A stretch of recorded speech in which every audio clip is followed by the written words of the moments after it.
আসসালামু আলাইকুম বন্ধুরা, কেমন আছেন? আশা করছি ভালো আছেন। থাম্বনেল দেখেই বুঝতে পারছেন যে ভিডিওটি কেমন হতে চলছে। আপনি এই ভিডিওটি দেখে হয়তোবা থাম্বনেল দেখে ক্লিক করছেন, হয়তোবা আপনি চাকরি খুঁজতেছেন কিংবা আপনি একজন গার্মেন্টসে জব করতেছেন। তো আমি যে বিষয়ে আপনাদের মাঝে কথা বলতে চাই, গার্মেন্টস ফিনিশিং কোয়ালিটির চাকরি করতে কি অভিজ্ঞতা প্রয়োজন। গার্মেন্টস ফিনিশিং কোয়ালিটির চাকরির জন্য কিছু গুরুত্বপূর্ণ অভিজ্ঞতা ও দক্ষতা প্রয়োজন। এগুলি অন্তর্ভুক্ত: টেক্সটাইল এবং ফ্যাশন জ্ঞান, কাপড়ের প্রকার, গুণমান, মান নিয়ন্ত্রণের অভিজ্ঞতা, গুণমান প্রক্রিয়া ও মান নিশ্চিতকরণের অভিজ্ঞতা থাকা প্রয়োজন।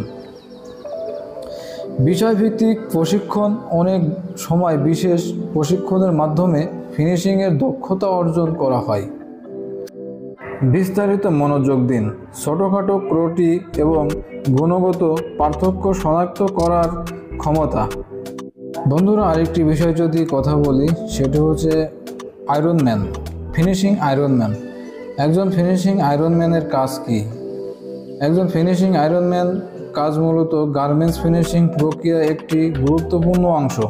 তার কাজের মাধ্যমে অনুভূত পোশাক আয়রনিং, বিভিন্ন ধরনের কাপড় ও পোশাকের মাধ্যমে ভ্যাজ প্রক্রিয়া এবং ওয়াশিং দূর করা।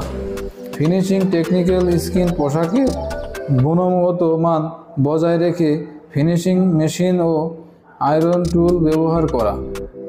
মান নিয়ন্ত্রণ: পোশাকের ফিনিশিং প্রক্রিয়া শেষে মান প্রক্রিয়া করে নিশ্চিত করা যে সমস্ত পোশাক স্ট্যান্ডার্ড সঙ্গে সামগ্রী সম্পন্ন। অভিজ্ঞতা: ফিনিশিং প্রয়োজন: পোশাকের লুক উন্নয়ন করার জন্য অতিরিক্ত ফিনিশিং টেকনিক ব্যবহার করা। এই কাজের জন্য প্রয়োজনীয় দক্ষতা ও অভিজ্ঞতার মাধ্যমে পোশাকের শেষ প্রক্রিয়া সম্পন্ন করা, যা পোশাকের প্রস্তুত করে বিক্রয়ের জন্য।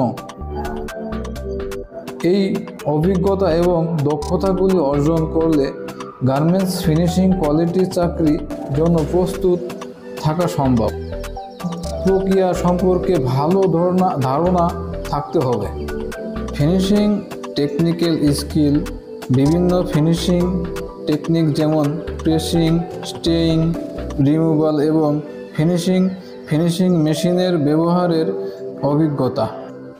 ভিডিওটি দেখে যদি মনে করেন উপকৃত হয়েছেন, প্লিজ সাবস্ক্রাইব করে পাশে থাকবেন পরবর্তী আপডেট ভিডিও পাওয়ার জন্য। অবশ্যই বন্ধুরা কমেন্টস করে জানাবেন পরবর্তী ভিডিও কোন রিলেটেড চাইতেছেন। ভালো থাকবেন, সুস্থ থাকবেন। আল্লাহ হাফেজ।